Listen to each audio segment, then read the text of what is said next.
안녕하세요. 오늘은 브레인맵 정기 강좌 여섯 번째 시간입니다. 지난 시간에 CTPI 아동용 검사에 대해서 조금 더 구체적으로 살펴봤었는데요.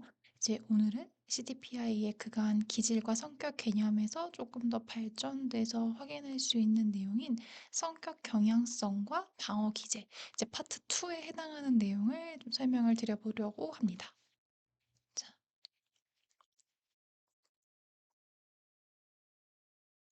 우선 성격 경향성과 방어 기제라는 말이 익숙하신 분들이 대부분이시겠지만 간단히 조금 더 말씀을 드려보자면 성격 경향성은 이제 인간이 만 18세가 지나게 되면은 이제 어느 정도 일정한 성격이라는 게 형성이 되어 있고요. 그 성격이 비교적 안정적이고 모든 상황에 일관되게 적용이 되게 됩니다. 그래서 이제 그런 성격의 방향성이라든지 성격의 이제 몇 가지 특성들을 이제 저희가 성격 경향성으로 구분을 지어서 이야기를 하고 있고요. 또 방어 기제라고 하는 것은 내가 어떤 스트레스 상황이 생겼을 때 그 스트레스에서 어떤 식으로 대처하는지 나도 모르게 무의식적으로 나를 방어하기 위해서 우리가 어떤 식의 심리적인 기제를 사용하고 있는지를 의미하게 되는 내용입니다. 그래서 사실은 이 두 가지 모두 스트레스 앞에서 자동적으로 켜지는 생존과 관련된 모드이다. 뭐 여기서의 생존이라고 하면 정말 심리적인 네, 생물학적인 생존은 아니겠지만 우리가 이제 내 자아를 보호하기 위해서 심리적인 어떤 류의 이제 생존을 다 추구를 하게 되고 그 내 심리적인 안정감을 지키기 위해서 어떤 식의 모드를 사용하는지가 관련되어 있는 내용이라고 생각해 주시면 돼요. 그래서 요 두 가지를 알고 있다고 하면은 우리가 이제 이 성격 경향성과 방어 기제를 알았을 때 알 수 있는 내용은 반복되는 패턴, 뭐 대인관계적인 패턴일 수도 있겠고요. 아니면은 정서를 다루는 방식일 수도 있을 거예요. 그런 식으로 이제 반복되는 패턴을 알 수가 있고 또 한 가지는 이제 대처 방식에 해당하는 거라서 스트레스 상황에서 나도 모르게 내가 항상 반복하고 있는 어떤 류의 행동이 있는지 대처하고 있는 방법들이 있는지를 알아볼 수가 있고요. 요 내용을 통해서 우리가 알 수 없는 것은 이제 어떤 류의 특정한 진단명이라든지 이 사람이 뭔가 인격적인 부족함이 있다든지 의지가 부족해서 그렇다든지 이런 류의 어떤 류의 결함을 알아보기 위한 목적은 아니다라고 생각해 주시면 됩니다. 자, 그래서 이제 이 성격 경향성과 방어 기제 조금 이따 보여드릴 거지만 저희 보고서에 확인을 할 수가 있는데요. 성격 경향성 같은 경우에는 어 65점, 65T가 넘는 경우에 그 해당하는 성격 경향성이 조금 더 뚜렷하고 두드러지게 나타날 수 있다라고 예상을 해볼 수가 있고 방어 기제는 여러 개의 방어 기제를 사용하고 있을 수 있지만 그중에 더 자주 우세하게 사용하고 있는 방어 기제가 체크된 항목의 수로 이 방어 기제를 얼마나 사용하는지를 확인해 보실 수가 있어요. 그래서 이제 이 목적은 어떤 유형을 맞추는 게 아니라 개인별 패턴을 파악해서 어떻게 이 사람에게 다르게 개입할지를 찾는 것이 주 목적이 되겠고, 지금 이 강좌를 주로 이제 수강하시는 정신건강 전문 분야에 계신 선생님들께서는 뭐 주로 이제 내담자, 환자, 혹은 이제 상담 선생님들께서는 학생들, 뭐 학생들이라고 하면 아직 성격이 막 이제 형성되어 있지 않겠지만 고등학생만 돼도 어느 정도의 성격 경향성의 패턴을 보일 수는 있기 때문에 이제 그런 것들을 조금 파악하시는 데 도움을 받으실 수가 있어요. 자, 조금 더 구체적으로 살펴보면 자, 우리가 이때까지 언급을 해왔던 기질 그리고 이제 오늘 이야기할 성격 경향성과 방어 기제 이 세 가지가 어떻게 다른지를 좀 설명을 드려볼 건데 이 세 가지 개념은 그 층위가 다르다고 생각을 해주시면 됩니다. 그러니까 기질은 저절로 자동적으로 생물학적으로 나타나는 반응, 자동적인 반응이라고 생각해 주시면 되고 성격 경향성은 내가 살아오면서 이 살아온 환경과의 상호작용의 결과로 내가 조금 더 익숙하게 선택한 그런 선택의 결과인 거고요. 방어 기제는 심리적인 부담이 클 때, 특히 내 자아가 너무 타격을 많이 받을 것 같은 그런 정서적인 스트레스가 유발되었을 때, 나 스스로를 지키기 위한 그런 방어 기제의 방법이라고 생각을 해주시면 됩니다. 그래서 좀 비교를 해보면 성격 경향성은 평소에 어떻게 행동하려 하는지를 보는 것이고요. 방어 기제는 불편해질 때 나를 어떻게 보호하는가를 확인할 수가 있어요. 그리고 성격 경향성이 주로 작동하는 때는 평소 평상시 생활에서 내가 선택한다거나 판단한다거나 관계를 맺는 방식에 주로 영향을 미치게 되고요. 방어 기제가 작동하는 때는 스트레스와 갈등이 되게 많이 발생을 해서 내 심리적인 불안도가 높아졌을 때 주로 작동을 하게 됩니다. 그래서 핵심적인 내용은 성격 경향성은 경험을 통해 굳어진 익숙한 선택 방식인 거고, 방어 기제는 내 심리적인 부담을 줄이고 자아를 보호하기 위한 자동적인 반응인 거다라고 생각을 해주시면 되고요. 이게 아무래도 성격 경향성은 내가 이제 주로 일상생활에서 겪는 나의 관계의 패턴이라든지 내 주된 정서 경험과 관련이 되어 있기 때문에 비교적 쉽게 알아차릴 수가 있는데, 방어 기제 같은 경우에는 내가 인식하지 못하는 무의식의 단위에서 처리가 되는 경우가 많이 있어서 스스로 내 방어 기제가 뭔지를 충분히 인식하는 데에는 어려움을 겪을 수가 있어요. 그래서 사실 방어 기제 자체가 문제가 되는 경우는 잘 없고, 심지어 이게 아예 방어 기제가 없는 것 또한 좀 약간 염려를 해둘 내용이긴 한데요. 이게 누구한테나 필요한 심리적인 보호 장치인 건 맞지만, 특정 방식을 지나치게 자주 써서 이게 현실을 인식한다든지 문제를 해결할 때 이거를 이제 방해하는 요인이 있지 않은지, 이제 그걸 저희가 확인하는 게 중요한 내용이 될 수 있습니다. 자, 그래서 좀 간단한 예시를 들어서 일상에서 이 성격 경향성과 방어 기제가 어떻게 나타나는지를 좀 살펴본다면, 친구랑 약속 문제로 서운해졌어요. 그랬을 때 성격 경향성은 서운한 거 바로 말해서 풀어야지, 혹은 뭐 생각을 정리한 다음에 말해야겠다, 이런 식으로 내가 익숙한 방식으로 나타날 수가 있어요. 아니면은 뭐 나를 왜 싫어하는 걸까? 아니면 내가 뭔가 잘못해서 제가 화가 난 걸까?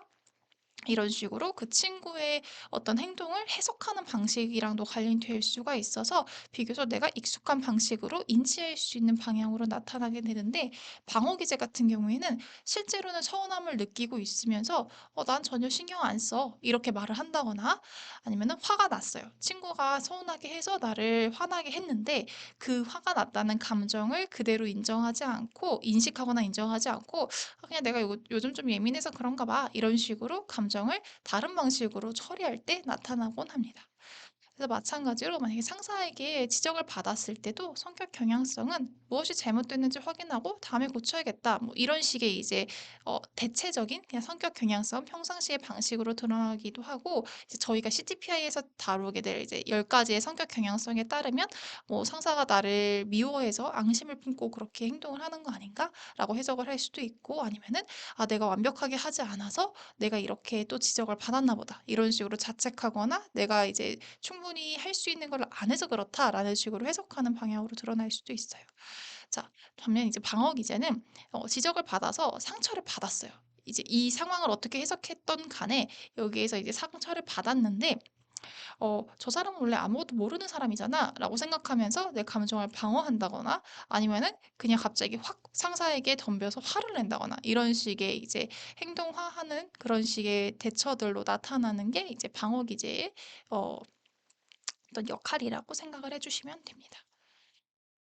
자, 그래서 이제 저희가 성격 경향성부터 먼저 좀 하나씩 하나씩 살펴볼 건데, 성격 경향성이라고 하는 거는 사실 이제 성격 장애, 그 DSM에서 언급하고 있는 성격 장애와 관련성이 높은 정보들을 제공을 하고 있고요. 물론 이제 CTPI에서 성격 경향성 점수가 65점이 더 넘게 나왔다고 해서 그 사람을 성격 장애로 간주하지는 않아요. 그 이유를 먼저 말씀을 드릴 건데요. 이제 성격 장애는 어 4P라고 하는 이제 요런 특성을 가지고 있어요. 이거는 이제 성격적인 특성이 언제 문제가 되는가를 근간으로 해서 좀 나눠 보는 건데, 어 성격 특성 하나가 두드러진다고 해서 그 사람이 곧 성격 장애가 되는 건 아니고요. 이제 지금 말씀드릴 이 네 가지가 충족이 될 때 좀 병리적인 수준이다라고 저희가 간주할 수가 있습니다. 그래서 이제 첫 번째 P는 지속성, persistent인데요. 이렇게 쉽게 말씀을 드리면, 한 가지의 행동이 혹은 대처 혹은 이제 해석 방식이 오랫동안 나타나고 오랫동안 반복된다는 얘기예요. 그래서 A라는 직장에서 직장 그 동료랑 어떤 갈등이 있어서 직장을 옮겼는데, B라는 직장에서도 비슷한 이유로 비슷한 갈등이 이어진다, 이제 이런 식의 상황으로 이 지속성을 확인할 수가 있는 거고요. pervasive 전반적, 전반성 약간 좀 내 삶의 전반의 영역을 아우르는 방식으로 나타난다.도 두 번째 특징인데 이거는 뭐 특정한 상황, 가족들과의 상황이라든지 뭐 연인과의 상황이라든지 아니면 직장 생활에서만 나타나는 이런 어떤 한 상황에 국한된 모습이 아니라 이 모든 상황을 아우르는 고런 이제 특성으로 드러날 때 우리가 이제 좀 이 성격 경향성이 '병리적인 수준일 수 있겠다.'라고 간주를 할 수가 있어요. 그래서 말씀드렸던 것처럼 직장뿐 아니라 친구나 연인, 뭐 가족 관계에서도 비슷한 양상이 계속 나타나는 거예요. 뭐 계속 화를 되게 쉽게 낸다든지 아니면은 너무 과도하게 의존하려고 한다든지 뭐 아니면은 내 기준에 도달하지 않는 거에 대해서 되게 불안해한다든지 불편해하는 모습들 이런 것들로 나타날 수가 있고요. 세 번째, 사실 이제 세 번째랑 네 번째가 장애의 기준에 부합하기 위해서 제일 필요한 조건인데요. 어 세 번째는 이제 병리성, 패솔로지컬한 특성이 있느냐입니다. 그래서 정도가 지나쳐서 상황에 맞게 조절하기 어렵다라는 이야기고 이게 상황보다 훨씬 더 그 정도가 지나치다라는 속성을 가지고 있어요. 그래서 그냥 이제 우리가 완벽주의가 있다라고 했을 땐 보통은 그냥 신중한 정도예요. '문제가 생기지 않을까? 문제가 생기지 않게 내가 최대한 꼼꼼하게 준비를 해야지.' 이런 이제 식으로 생각을 하는데 이제 이렇게 신중한 정도에 머무르는 게 아니라 아주 사소한 실수, 뭐 보고서에 오타 하나가 날까 봐 이 일을 끝내지 못한다거나 뭐 제출을 해야 되는 기한이 있는데 제출을 못한다거나 이런 식으로 작은 실수를 견디지 못해서 해야 하는 일을 마무리하지 못하는 수준의 이 상황에 비해 너무 과도한 결과가 나타날 때 우리가 병리적인 수준이다라고 이야기를 할 수가 있고요. 그다음 네 번째는 이제 문제성인데요. 이게 이 문제성이라는 거는 이 특성에 문제가 있다, 뭐 이런 모습이 문제다라는 게 아니라 이런 모습으로 인해서 실제로 문제가 생긴다는 의미예요. 어, 사실은 뭐 이런 문제들이 이런 모습들이 되게 반복적으로 여러 환경에서 나타나도 직장 생활 잘하고 친구랑 큰 갈등 없고 뭐 본인의 기능을 잘하면은 우리가 그게 이제 이 problematic하다라고는 얘기를 하진 않는데 이런 문제 때문에 관계가 반복해서 깨지거나 직장 생활을 유지하기 힘들거나 이런 식의 이제 실제 문제가 발생했을 때 이 성격 장애의 기준이 될 수가 있어요. 그래서 만약에 그냥 이제 의심이 많은 그런 사람이 있을 때 그냥 단순히 의심이 많다라고 하는 거는 병리로 이제 저희가 간주하지 않지만 이 사람이 오랫동안 여러 관계에서 조절되지 않을 정도로 관계를 반복해서 깨뜨리는 수준의 의심이 있다라고 하면은 이건 이제 저희가 임상적으로 다뤄야 될 수준으로 보는 거고 이제 이 성격 경향성 지표에서 어떤 척도가 상승했을 때 저희가 그 상승한 내용이 이 네 가지에 해당하고 있는지를 한번더 검토를 해 보시는 것도 의미가 있습니다. 자, 그다음 내용. 말씀드렸던 것처럼 CTPI로 확인하면 좋을 부분을 한 번 더 언급을 드려 보자면 사실 저희가 제한된 그런 면담만으로는 기질, 성격 경향성, 방어 기제 이런 것들을 한 번에 확인하기는 좀 많이 어려울 수밖에 없어요. 특히 이제 지속성과 전반성은 이제 시간을 두고 관찰을 해야지 드러나는 정보라서 초기 면담에선 놓치기가 좀 쉬운데 일단 검사 결과를 통해서 이런 결과가 나왔을 때 어떤 류의 뭐 성격 경향성이라든지 방어 기제가 상승한 그런 결과가 나왔을 때 이제 그때는 물어볼 수 있는 거죠. 이게 지금 최근 어떤 스트레스 사건이나 상황과 관련되어 있는 건지 내 인생에 좀 전반적으로 항상 반복되어 온 문제들을 언급을 한 건지 이런 것들을 한 번 더 확인해 보기 용이해진다라는 말씀을 드릴 수가 있고 CTPI가 이제 일단 표준화된 자기 보고 문항이기 때문에 이걸 수치화해서 보여준다는 강점이 있고 그래서 이제 뭐 초반에 저희가 그렇게 진행을 하지는 않겠지만 이제 추후에 스스로의 어떤 이슈에 직면을 하기 위한 근거 자료로 사용을 할 수도 있습니다. 그래서 어떤 방어 기제에 의존하는지를 가설 수준에서 먼저 파악을 하고 우리가 좀 구체적으로 하나하나씩 확인하기 위한 그런 이제 도구로 사용할 수 있는 거라서 이제 이 결과가 "너는 그런 사람이야."라기보다는 여기서 이런 상승이 나타났는데 정말 그러한지를 좀 깊게 물어볼 수 있는 어떤 그런 길라잡이의 역할을 해 주는 결과라고 생각을 해 주시면 좋고요. 말씀드렸던 것처럼 이거는 뭐 결과가 나왔다고 해서 진단을 내리는 건 아니고요. 이 사람을 어떤 식으로 접근할지, 그리고 이 사람이 현재 경험하고 있는 어려움이 어디서 기인한 것인지를 가설을 세우게끔 도와주는 도구다라고 이해해 주시면 좋겠습니다. 그래서 간단하게 CTPI 뭐 산출 방식, 강점, 사용 원칙 말씀드리면 비슷한 내용인데요. 일단은 이제 CTPI의 성격 경향성과 방어 기제를 보는 내용은 성인용에만 적용이 되어 있어요. 저희가 만 19세 이상 성인에게만 실시를 하게끔 되어 있고, 이건 간략히 말씀드렸던 것처럼 저희가 성격 장애라든지 성격이라든지 이런 것들을 간주하기 시작하는 연령이 만 이제 18세, 뭐 이제 한국 나이로 20살 이상이 된 성인들을 기준으로 해가지고 확인을 하기 때문에 그렇다라고 생각을 해주시면 되고, 성격 경향성 10개, 방어 기제 16개를 산출하게 되고요. 성격 경향성은 점수로 확인을 하고, 방어 기제는 체크된 항목 수로 이제 해당하는 걸 얼만큼 많이 사용하는지 아니면은 적게 사용하는지 이런 정도를 확인할 수가 있다라고 이해해 주시면 좋고요. 이 두 가지 내용은 방금 말씀드렸던 거라서 이제 넘어가도록 할게요. 자, 그래서 이 성격 경향성을 아는 거, 그리고 이제 방어 기제를 알면 무엇이 달라지는지, 이걸 왜 같이 봐야 되는지를 한 번 더 이제 이야기를 드리면, 성격 경향성을 알게 되면은 이 사람이 어떤 상황에서 정서적으로 동요하는지를 저희가 알 수 있고요. 방어 기제는 그때 어떻게 대응하는지를 보여주는 거예요. 뭐 예를 들어 이제 자기애성이 되게 높은 사람들 같은 경우에는 뭐 내가 조금 실수하는 상황에선 그렇게 동요하지 않을 텐데, 나를 누가 무시한다고 느끼거나 뭔가 나도 모르게 나의 수치심을 자극하는 이런 상황이 됐을 때 훨씬 더 많이 화가 날 수가 있고, 훨씬 더 불안해지거나 아니면 정서적으로 불편해질 수가 있어요.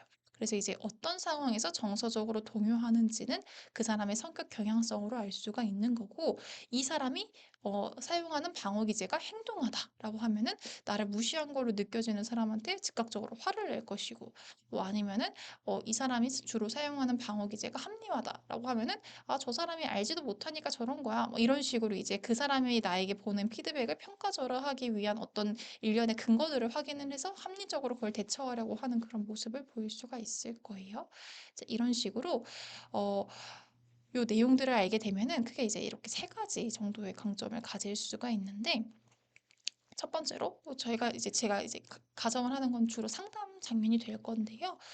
저항을 하는 게 이렇게 저항하는 것처럼 보이는 행동이 사실은 상담을 거부하는 게 아니라 스스로를 지키기 위한 방어인 거다라는 거를 저희가 캐치를 해야 이 사람의 어떤 가장 핵심이 되는 그 코어를 확인할 수 있기 때문에 이 두 가지 정보를 아는 게 이제 굉장히 도움이 될 수 있고, 그러니까 이제 이걸 모르고 그냥 다른 이야기들만 하게 되면은 겉에만 이렇게 이야기가 이제 좀 피상적으로 표면적인 이야기만 머무르는 거고, 이 사람을 항상 작동시키거나 이 사람을 항상 취약하게 만드는 그 어떤 돌뿌리를 확인하는 거는 좀 어려워질 수밖에 없어요. 자, 그리고 두 번째. 사실 이제 이 부분도 굉장히 중요한 부분이기는 해요.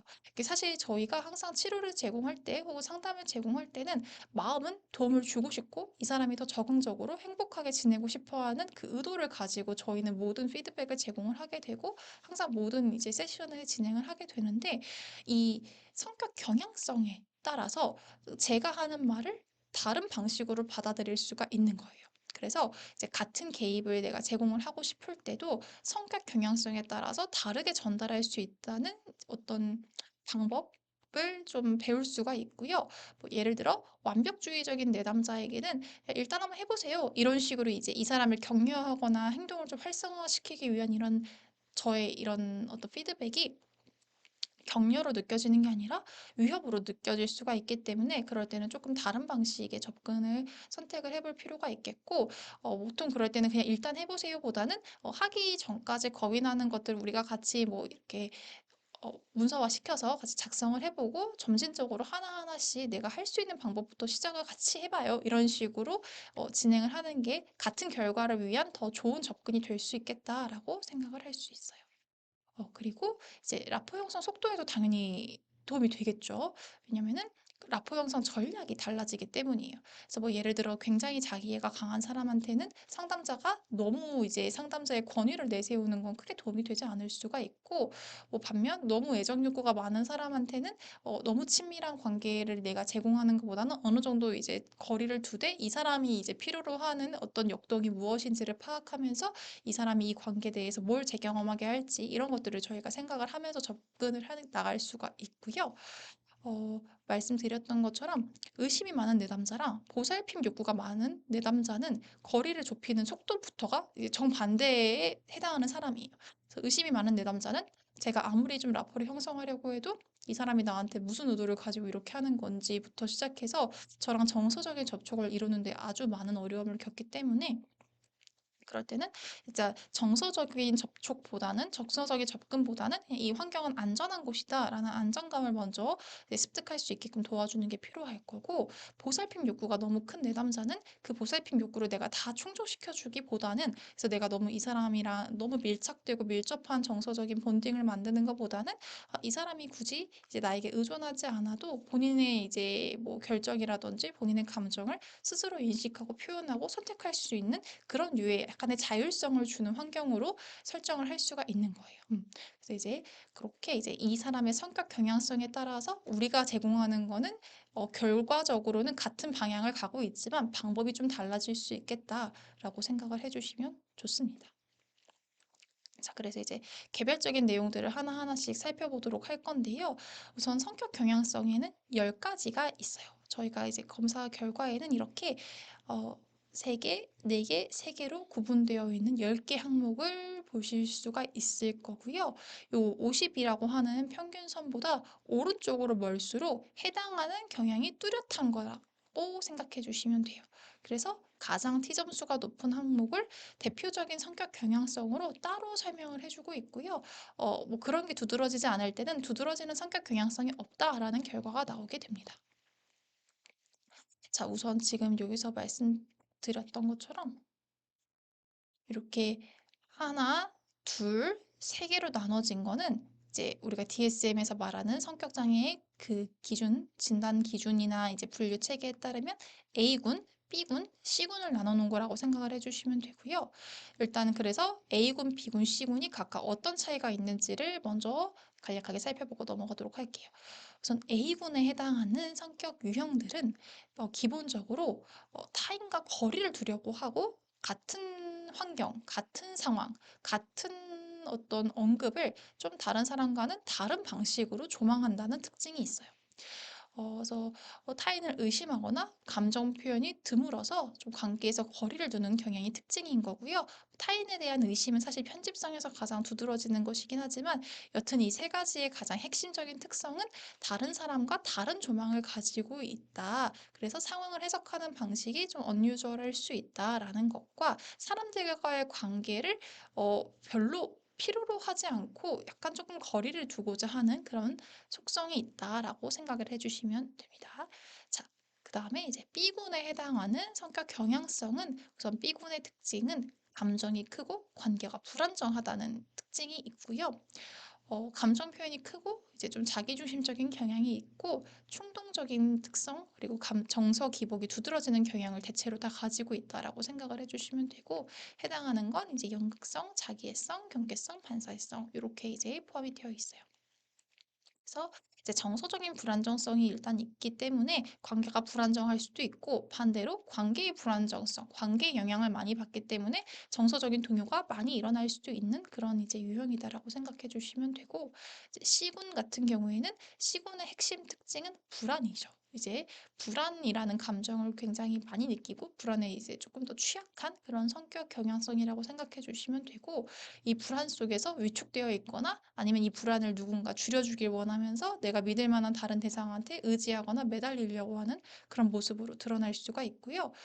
실수와 평가에 대한 불안이 굉장히 크다는 게 주된 특성인 거고, 그래서 이제 이런 실수를 줄이거나 안 좋은 평가를 줄이기 위해서 완벽을 추구하거나 아니면은 다른 사람한테 조금 의지해서 이 사람이 다 결정한 거를 나 그냥 따르기만 하고 싶어라고 생각한다거나, 아니면은 이런 실수할 일, 부정적인 평가가 생길 일을 아예 다 회피해버리는 이런 류의 양상으로 드러날 수가 있고요. 그래서 이제 강박성, 회피성, 의존성이 여기에 해당을 하게 됩니다. 그래서 다시 한번 정리를 드리면 이제 A군 안에 속한 거, B군 안에 속한 거, C군 안에 속한 거 크게 이렇게 세 가지의 특성은 미리 조금 구분을 해 놓으시는 게 좋고, 그 안에서 어떻게 조금씩 더 감별을 하고 이걸 어떻게 더 구분하는지를 접근하시는 게 이해하시는 데 조금 더 도움이 될 것 같아요. 자, 그래서 이제 하나씩 살펴볼게요. 이제 왼쪽에 편집성이라고 되어 있는 게 저희가 기존에 성격 장애를 칭하는 이름인 거고, 오른쪽에 작성이 된 게 CTPI 성격 경향성 척도에 이제 기재되어 있는 척도명이에요. 그래서 보시면 이제 저희가 집착적 의심, 기이한 행동, 뭐 사회적 고립 이런 식으로 이거를 뭐 편집성, 조현형, 조현성 뭐 이런 식으로 이제 병리적인 이름을 붙이지 않고 주로 드러내는 심리적인 속성을 근간으로 해서 이름을 라벨링이 되어 있다고 생각을 해주시면 됩니다. 자, 그래서 하나씩 살펴볼 건데요. 첫 번째는 편집성. 이제 CTPI 척도에서 집착적 의심이라고 기재가 되어 있는 내용이고요. 일단 기본적인 정의는 타인의 말과 행동에서 지속적으로 뭔가 숨은 의도를 의심하는 거고, 그거를 또 경계하는 그런 성격 경향성이라고 생각을 해주시면 돼요.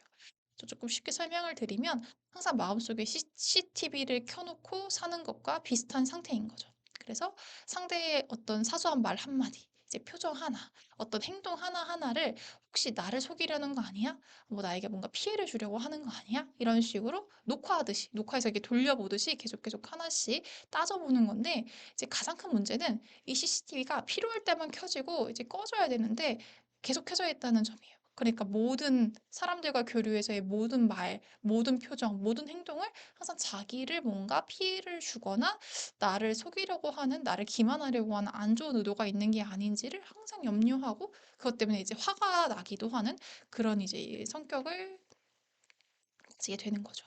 그래서 반복되는 패턴은 낯선 사람들한테만 의심을 하는 건 아니고요. 가족이나 좀 오래 알고 지낸 그런 친구들, 그리고 상담을 제공하는 상담자, 치료진들에게도 이 동일한 경계심을 가지게 된다는 점이고요. 보통 청소년기 이전부터 이어져 온 태도이기 때문에 좋은 관계 경험이 쌓여도 잘 누그러지지가 않고 친밀한 관계 형성 자체를 반복해서 어렵게 만드는 요인이 되긴 합니다. 그래서 이제 왜 편집적인 성격을 가지게 되냐의 형성 배경을 좀 살펴봤을 땐 예측할 수 없이 비난하거나 이용당하는 그런 아주 어린 시절의 초기 관계 경험이 반복되면 내가 경계하지 않으면 나를 뭐 버릴 거야 혹은 나를 공격할 거야 이런 식의 경계를 낮추는 것 자체가 위험하다는 학습이 계속 반복되면서 이러한 사고 방식이 자리 잡는다는 설명이 좀 있고 이제 이게 또 A군에 해당한다는 얘기는 A군의 가장 핵심적인 거는 사고의 정확성 혹은 이제 타인과 공유할 수 있는 방식의 조망이 부족하다는 거예요. 그래서 실제로 사고의 내용이라든지 사고의 내용 내용을 전개하는 방식 요런 것들 그리고 사고의 구조가 약간은 어 합리적이지 못할 가능성, 그러니까 A라는 걸 A라고 해석하지 못하고 A를 B라는 방식으로 해석하는 사고 체계를 가지고 있을 가능성도 함께 고려해 봐야 되는 부분입니다. 그래서 일상생활에서 이제 이런 집착적인 의심, 그러니까 편집성을 가진 분들 같은 경우에는 동료가 웃으면서 인사를 건네도 왜 웃었지? 나 비웃었나? 나 얼굴 뭐 이상하다고 웃는 건가? 이런 식으로 이제 그 상황을 약간 곡해해서 해석한 다음에 하루 종일 그 생각을 계속 반복적으로 곱씹는 경우가 되게 많이 있고요. 상담이나 치료 장면에서도 상담자의 사소한 표정 변화, 조금 늦은 거 이런 것도 나를 무시해서 그러나 라는 식으로 이제 해석해서 굉장히 화를 내는 경우가 있고요. 그렇기 때문에 너무 처음부터 저희들이 너무 웜하고 친절한 그런 이제 태도를 보이게 되면은 이 사람이 나한테 뭐 얻어낼 게 있어서 이렇게 잘해주는 거겠지? 라는 식으로 해석하고 의심할 가능성이 있기 때문에 제일 중요한 거는 예측 가능하고 일관된 태도를 길게 유지하는 거예요. 그냥 이 사람은 항상 이렇구나 라는 예상을 하게끔 해주는 그 과정이 사실은 이 편집증적인 성격, 성향을 가진 분들과의 관계라든지 치료적인 예후의 가장 중요한 핵심이라고 생각을 해주시면 됩니다. 자, 그다음 두 번째, A군에 해당하는 두 번째는 이제 CTPI 결과에서 기이한 행동으로 측정이 되는 조현형 성격이고요. 조현형 성격은 그 조현 스펙트럼의 가장 앞단에 있는 내용이기도 해요. 그래서 이제 정의는 사고나 말투, 행동이 다른 사람들한테 독특하고 되게 이해하기 어렵다라는 인상을 주는 성격 경향성이에요. 그래서 저희가 뭐 흔한 말로 뭐 마법적인 사고가 있다 이런 이야기들도 하는데 정말 그 생각이 현실에 기반을 둔 현실 검증력을 충분히 반영한 이 논리적인 전개의 뭐 합리적인 내용이라기보다는 본인의 세계, 본인의 생각에 굉장히 몰두해 있고 이 생각이 현실과는 약간 동떨어져 있는 경우들이 있기도 해요. 그래서 이제 조금 더 쉽게 설명을 드리면 다른 사람들과는 좀 다른 주파수로 세상을 수신하는 라디오라고 생각해 주시면 되는 거예요. 그래서 같은 노래 가사나 좀 우연한 사건에도 남들은 그렇게 신경 쓰지 않고 남들은 잘 못 듣는 신호와 의미를 잡아내는 경우가 있죠.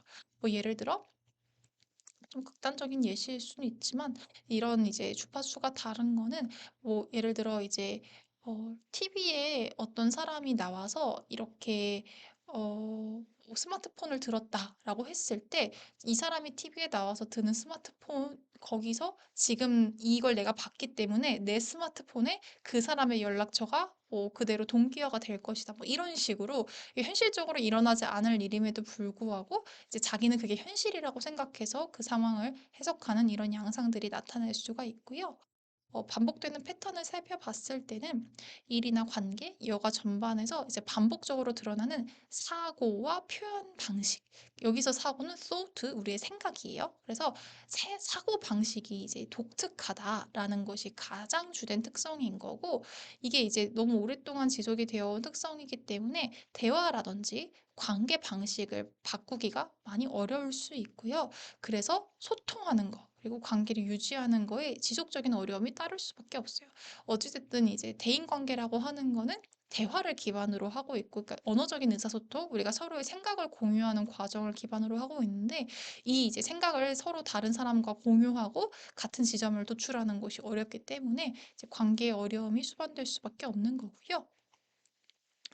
이제 조현영의 형성 배경을 간단하게 말씀드리면 정서적으로 예측 불가능하거나 냉담한 양육 환경, 사실 환경적인 요인이 많은 영향을 주는지 안 주는지에 대해서는 분분하긴 하지만 그래도 좀 꾸준하게 영향을 주는 환경이라고 하면은 이제 이 양육자와의 관계가 냉담하기 때문에 이제 외부 환경과의 상호작용이 충분히 이루어지지 않고, 그러니까 외부 환경과의 상호작용이라고 하는 거는 내가 사람들이 어떤 방식으로 상황을 해석하고 생각하고 뭘 생각해야 되는지를 좀 배워야 되는 그런 과정인데 그게 부족했을 가능성, 그리고 유전적이고 기질적인 소인이 함께 작용한다는 가설이 있는데 방금 말씀드렸던 것처럼 사실은 이제 조현병, 그러니까 조현 스펙트럼 장애에 해당하는 그 질환들은 대부분 생물학적인 요인의 비중이 상대적으로 크다고 알려져 있기는 해요. 자, 그래서 이제 실제적인 장면 예시를 좀 들어보면은 우연히 들은 노래 가사가 나한테 보내는 메시지처럼 느껴져서 그 동료한테 뭐 주변 사람들한테 이 내가 느낀 이거를 이제 진지하게 설명하다가 진지하게 설명하는데 당연히 그 동료나 주변 사람들이 듣기에는 말도 안 되는 얘기이기 때문에 되게 어색하게 반응하는 경우들 주로 경험할 수가 있겠고, 만약에 상담이나 치료를 하게 된다고 한다면 논리적으로 틀렸다고 지적하기보다는 이 경험이, 그 생각이 혹은 그 감정, 그 경험이 어떤 의미인지를 조금 먼저 들어보는 것이 필요하기는 해요. 그래서 왜 그 상황에서 이게 나한테 못 보내는 메시지처럼 느껴졌는지, 그래서 그 메시지로 내가 어떤 마음이 느껴졌는지 이런 것들을 조금 더 접근을 해보는 게 도움이 될 수 있고요. 특히 이제 관계 자체에 대한 불편감이 좀 클 수 있기 때문에 너무 급진적으로 친밀한 관계나 너무 라포를 빠르게 형성하려고 하는 것보다는 여기도 마찬가지로 안전한 거리를 좀 유지를 해주는 것이 도움이 될 수 있습니다. 자, 그 다음에 세 번째, 이제 사회적 고립에 해당하는 조현성 성격인데요. 조현성 성격은 기이하거나 되게 뭐 의심이 많거나 이상하다는 아니고요. 굉장히 유리되어 있다. 그러니까 이제 사회에서 굉장히 동떨어져 있고 그 동떨어진 상태에 크게 불편감을 느끼지 않는 그런 성격이다라고 이해를 해주시면 되는데, 정의를 살펴보면은 감정 표현이 극도로 제한적이고 정서적인 반응이 드러나는 상황에서도 감정을 거의 드러내지 않는 성격 경향성이다라고 생각해 주시면 되고, 이것도 좀 비유를 들어보면 이렇게 감정에 방음벽을 세우고 사는 것과 비슷한 거예요. 그러니까 나만의 그런 확고한 세계가 있고 그 나만의 확고한 공간에서는, 심리적인 공간에서는 안에서 뭐가 일어나도 밖으로 나오지 않고 밖에 있는 일에 대해서도 크게 안으로 들어오지 않는 나만의 이런 안전한 공간에 있고자 하는 그런 경우가 많이 있고요. 반복되는 패턴은 어, 친구, 연인 이런 걸 고사하고 가족들하고도 정서적인 거리를 두는 방식이 반복돼요. 그래서 기본적으로 친밀감에 대한 욕구가 거의 없기 때문에 친밀함을 원하는 주변 사람들과 반복해서 마찰이 생길 수 있고, 뭐 예를 들어 부모님 같은 경우에는 부모님이 아프고 힘들다라는 식의 이제 메시지를 줬을 때 관심을 가지고 좀 이거를 해결해 주는데 도움을 주거나 이러길 바랄 수 있는데 아무 관여를 안 하고 뭐 돌멩이가 아프다고 하는 거랑 크게 반응이 다르지 않은 그런 이제 모습을 보일 때는 이제 마찰이 생기기도 하는 거죠. 그래서 이제 형성 배경으로는 정서적인 반응에 응답하지 못하거나 좀 무심했던 초기 양육 환경을 거치면서 감정을 표현해도 소용없다는 경험이 누적되었을 가능성이 이야기되기는 하는데, 제가 말씀드린 것처럼 A군에 해당하는 이 성격 유형들은 대부분은 약간의 생물학적인 기전이 있기는 해요. 그래서 타고날 때부터 약간 외부 환경과의 상호작용이 그렇게까지 그 친밀함이라든지 교류에 대한 욕구가 없이 태어났을 가능성이 있고, 실제 장면으로 살펴봤을 때는 가족 모임에서 오랜만에 만난 친척이 반갑게 뭐 아는 척을 한다거나 이렇게 반감을 표시해도 표정 변화도 없고 별로 그렇게 크게 호응하지도 않고 그냥 거의 바로 자리를 피하는 이런 모습들로 드러날 수가 있어요. 그래서 이제 상담하거나 이제 치료를 진행하실 땐 이 조연성, 사회적인 고립에 해당하는 이 유형이 침묵이나 무표정을 가지고 있기 때문에 뭔가 '치료가 싫은가? 그 저항하는 건가?' 이렇게 오해하기 쉽지만 이게 그냥 디폴트 값이다라는 이제 저희 그 이해가 필요한 거고, 감정 표현을 강요해봤자 감정 표현이 유발될 수 없는 거고 오히려 더 불편하기만 할 거예요. 내가 할 수 없는 걸 계속 시키는 거에 대해서. 그렇기 때문에 이제 감정 표현을 강요하지 않고 그냥 작은 반응 하나에도 의미를 두면서 그 사람이 관심을 가지고 있는 어떤 특정한 주제를 같이 논의를 해본다거나 뭐 일상생활에서 있었던 일들을 그냥 같이 공유를 해보는 이 관계 경험 자체에 의미를 두는 것이 조금 더 도움이 될 수가 있습니다. 자, 이제 B군으로 넘어갈 거고요. 이제 B군은 말씀드렸던 것처럼 과도한 정서성, 그리고 대인관계적인 어떤 뭐 마찰 혹은 욕구가 굉장히 두드러지는 요런 게 내 안에서 밖으로 표출되는 게 되게 많은 성격 유형군이라고 생각해 주시면 되고, 처음으로 살펴볼 이제 B군은 이제 CTPI에서 과장된 표현에 해당하는 연극성 성격이에요. 이제 연극성 성격 같은 경우에는 상황에 비해서 감정을 매우 강하게 표현하고 다른 사람들로부터 주목을 받고자 하는 그런 의식적인 목적은 아니고 이제 무의식적인 아마 욕구가 있을 거고 동기가 있고 역동이 있겠지만, 여튼 다른 사람들의 주목을 받기 위해 감정이나 행동을 극적으로 드러내는 성격 경향성이에요.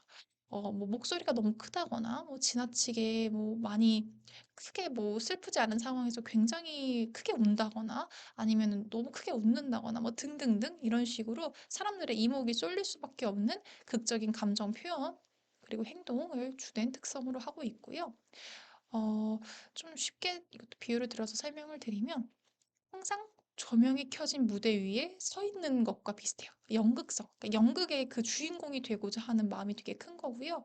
그래서 이제 관객이 있어야 내가 존재한다라고 느끼는 면이 있기 때문에 조금 더 감정을 크게 표현하게 될 수밖에 없고, 이 연극성이라고 하는 것에 연극이 굉장히 많은 의미를 담고 있어요. 그래서 극적으로 정말 이제 우리가 드라마나 연극에서 나올 것처럼 감정을 굉장히 이제 크게 표현하는 그런 모습들로 관찰이 될 수가 있고, 반복되는 패턴으로는 이런 무대가 사실 우리 일상에 항상 필요한 거는 아니거든요. 근데 이제 그런 게 필요 없는 사적인 그냥 이런 일반적인 관계에서도 처음 만난 사람 앞에서도 좀 이런 과장된 표현을 반복한다거나 그리고 이제 관계마다 감정 기복이 크다는 인상을 주면서 신뢰를 쌓는데 어려움을 겪는다거나 이제 이런 류의 패턴을 겪을 수가 있고, 이 형성 배경으로는 조용히 있을 때 관심받지 못하고 좀 감정을 크게 드러낼 때만 그러니까 주목을 받았던 경험이 만약에 반복되어 왔다면 내가 표현을 크게 할수록 내가 더 존재 있는 사람이고 사람들이 내 욕구를 더 잘 알아채주고 이게 더 잘 반영된다.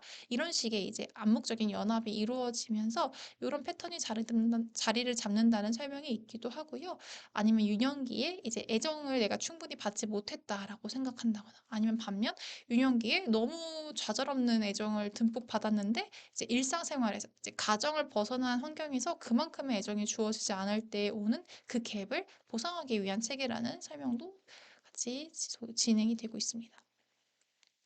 그래서 실제로 나타나는 모습을 보시면 되게 작은 실수 하나인데도 불구하고 나 정말 큰일 났어 이러면서 눈물을 보인다거나, 그래서 정말 별거 아닌 거에 이렇게 뭐 속칭 호들갑을 떠는 것처럼 보일 수도 있어요. 뭐 그런 식으로 굉장히 큰 감정 표현을 보이고 또 그거를 주변 사람들이 위로해 주기 시작하면은 금세 밝아지는 이런 모습들 나타날 수가 있겠고 상담이나 치료 장면에서 우리가 조금 신경 써 줘야 되는 거는 이제 감정 표현 크기에 관심을 주는 게 계속 강화였기 때문에 이 관심보다는 그 표현이 지금 어떤 욕구를 대 이렇게 대변하고 있는 것인지에 초점을 맞추는 거예요.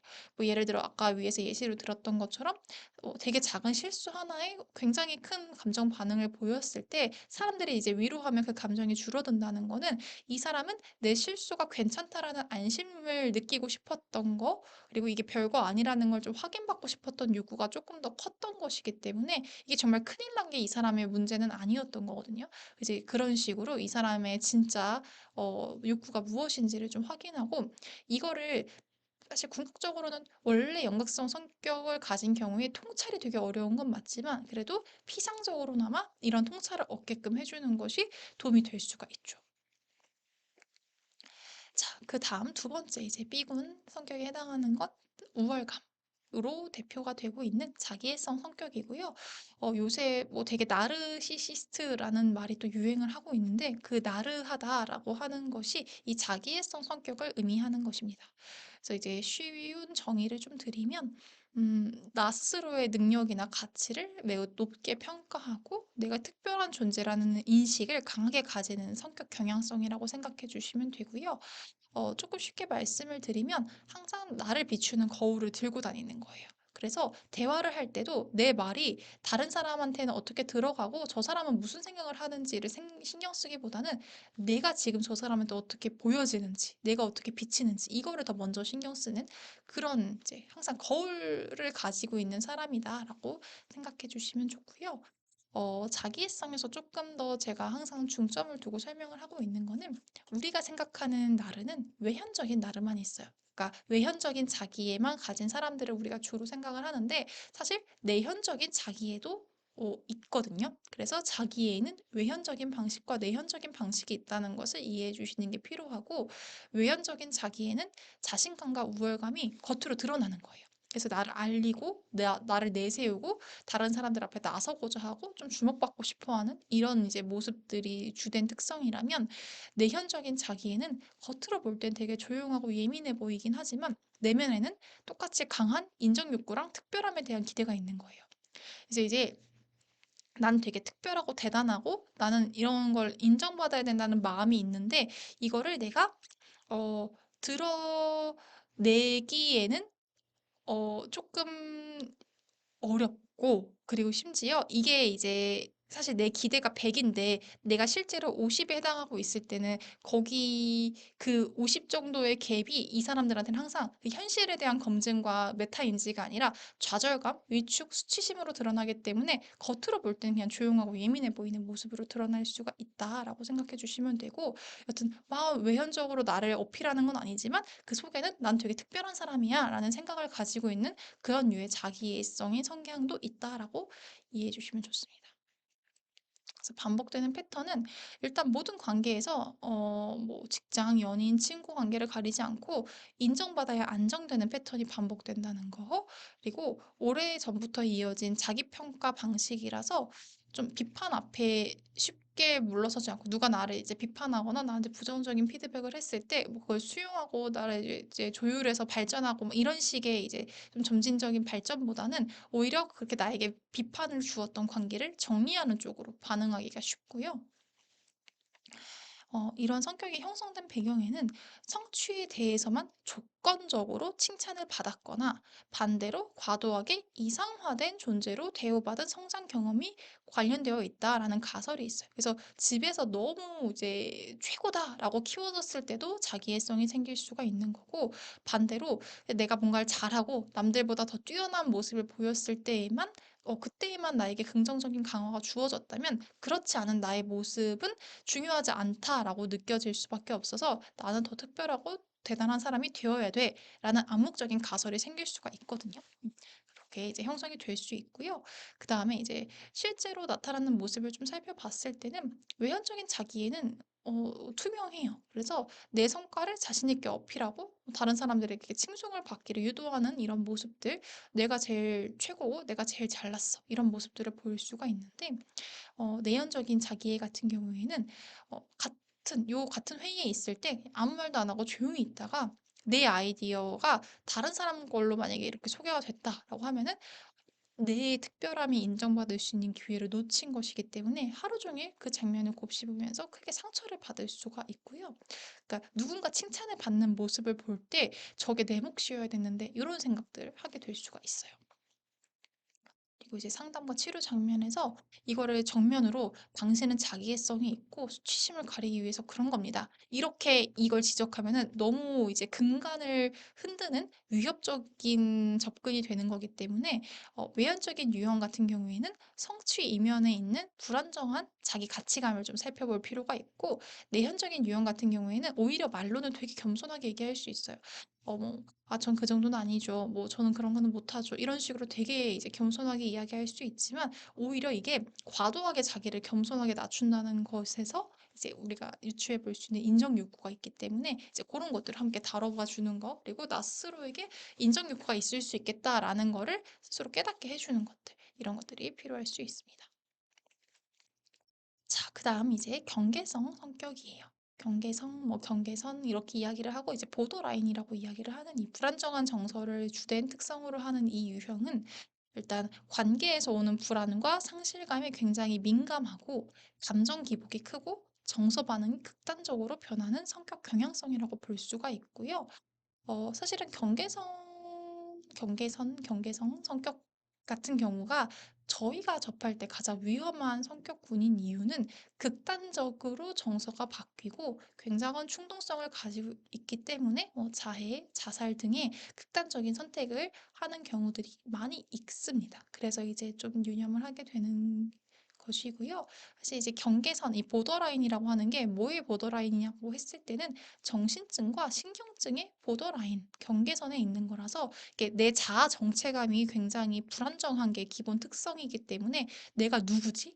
내가 뭘 하고 싶지? 내가 지금 어떤 감정을 느끼고 있지?' 이런 것들을 잘 인식하지 못하고 항상 그 공허함을 느끼고 있거든요. 그래서 가끔은 이런 게 현실 검증력이 떨어질 때는 약간 그런 한청 경험 같이 약간의 할루시네이션으로 드러나는 경우들도 있어서, 이 경계선의 어원도 한번 같이 알고 계시면 좋을 것 같고요. 좀 쉽게 말씀을 드려보자면, 마음에 신호등은 없고 엑셀과 브레이크만 있는 거예요. 그래서 좋을 때는 너무 좋고 서운할 때는 너무 서운한 거예요. 그러니까 이제 중간 단계, 뭐 빨간불, 노란불, 파란불 이런 식으로 좀 점진적으로 감정이 전개가 되어야 되는데, 고 아니면 스톱으로 이제 이렇게 극단을 오고 가는 정서를 주된 특성이라고 생각해 주시면 되고, 반복되는 패턴으로는 정서적인 조절에 어려움이 있기 때문에, 일단은 타인에 대한 이상화와 평가절하를 왔다 갔다 하는 그런 특성들. 그래서 만약에 남자친구를 사귀거나 여자친구를 사귀었을 때 이 사람이 이 세상에서 가장 좋은 사람이고 나는 이런 사람을 다시는 못 만날 것 같은 그런 이제 감정을 느끼다가, 그 사람이 내 전화를 뭐 바로 안 받았다, 혹은 오늘 나랑 만나기로 했는데 이 약속을 지키지 않았다라고 하면은 이 사람이 세상에서 제일 나쁜 사람이 되어 버려서 너도 다른 사람들이랑 똑같이 나를 버리는 사람이야, 이렇게 이제 극단적인 평가를 왔다 갔다 하면서 이 사람의 그런 마음을 테스팅하는, 너 나랑 이 지금 헤어지고 싶어서 그러는 거냐부터 시작해 가지고 되게 이런 시험을 하는 듯한 태도를 많이 보일 수가 있고요.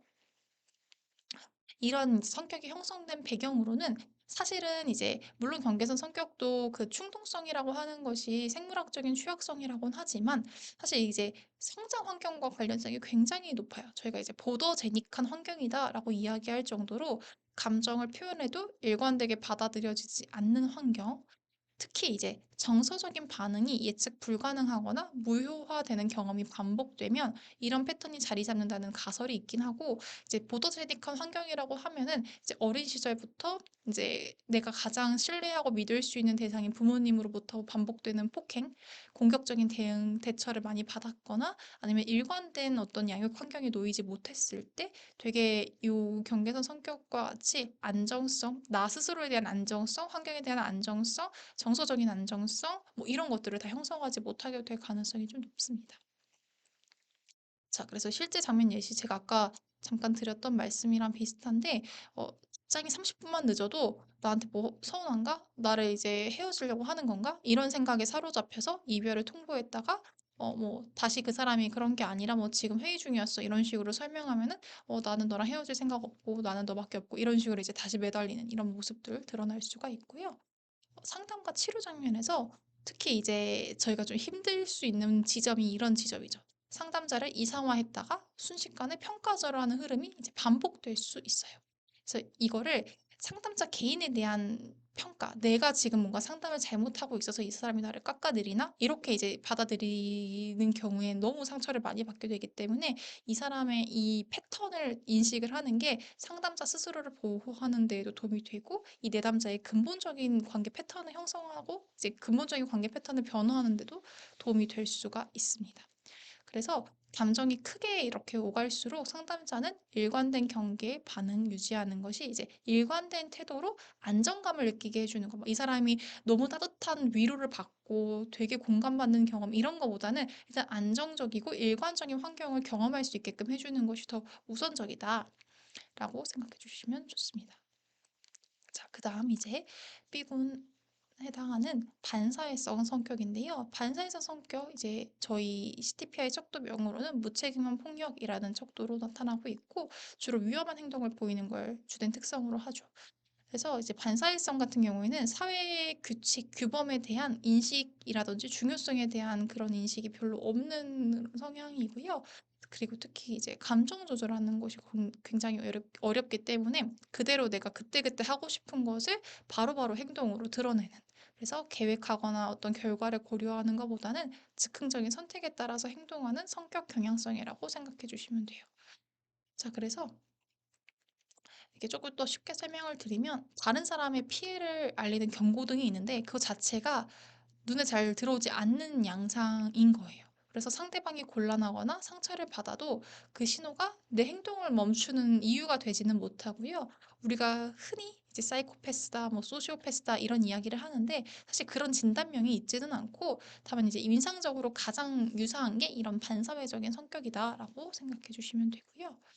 반복되는 패턴은 당연히 이제 직장 관계, 직장이나 관계, 금전 문제 등 이제 삶의 여러 영역에서 규칙이나 타인의 권리를 어기는 되게 가볍게 여기고 이런 걸 잘 지키지 않는 방식이 반복돼서 실제로 물리적인 피해를 줄 수도 있고 금전적인 착취를 하는 경우들도 나타날 수 있고요. 보통은 이제 청소년기 이전, 만 15세 이전에 품행장애, 과거력이 있는 경우가 많이 있기 때문에 이제 어린 시절부터 이런 모습이 이어져 왔다 보니까 관계와 신뢰가 반복해서 무너지는 경험을 하고 그러다 보니까 관계가 무너지니까 세상은 역시 믿을 거 못돼. 이제 이게 계속 왔다 갔다 악순환을 하게 될 수가 있어요.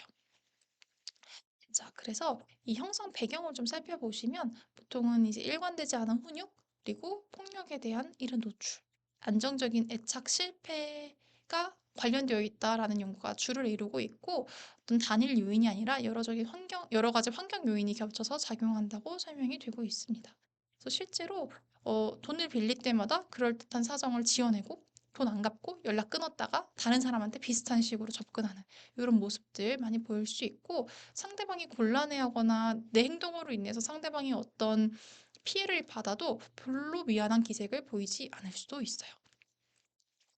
상담과 치료에서도 죄책감이나 반성을 기대하지는 않아야 되고요. 행동의 옳고 그름을 설득하기보다는 그 행동이 본인한테 어떤 결과, 관계의 단절이라든지 법적인 문제라든지 이제 어떤 결과로 돌아오는지를 구체적으로 짚어서 어떤 행동의 선행 단계를 만들어주는 것이 더 효과적이긴 해요.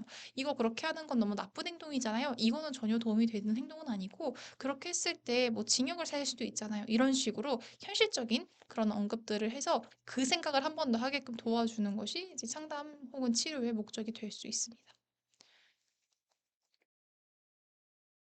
자, 그 다음에는 이제 시군, 강박성, 그러니까 완벽주의로 표현되는 강박성 성격을 살펴볼 건데요.